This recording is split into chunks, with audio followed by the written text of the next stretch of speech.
Securing food, harvesting the future, a global challenge for all of us. Not having enough food is not the only reason for hunger in the world. Hungry people often do not have access to nutritious food. There are still too many people suffering from chronic undernutrition. Will we be able to reach Millennium Development Goal number 1? Most undernourished people live in South and Southeast Asia. Hunger is most prevalent in sub-Saharan Africa, where we find the largest proportions of hungry people.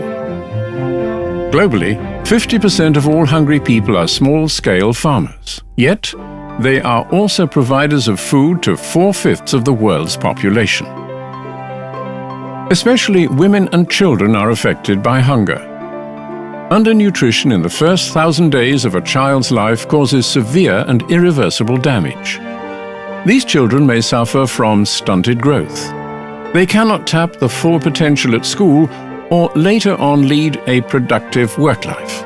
And often they remain vulnerable to infectious diseases throughout their entire lives.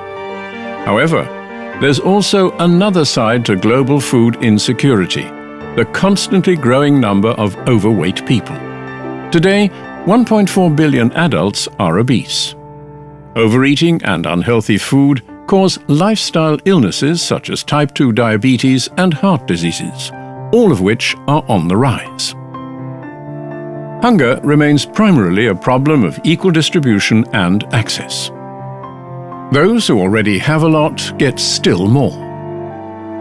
Poor people are faced with a steep uphill. They can hardly afford their food. 1/3 of all food produced for human consumption is lost or wasted every year. To many, food also becomes less and less available. The world population will rise from 7 billion today to 9 billion in 2050. Clearly, most of that growth will take place in developing countries. It will require global food production to increase 60% by 2050. Yet, the resources of our planet are limited. We have to manage them carefully. Agriculture is the largest consumer of fresh water worldwide, contributing to water pollution and water scarcity.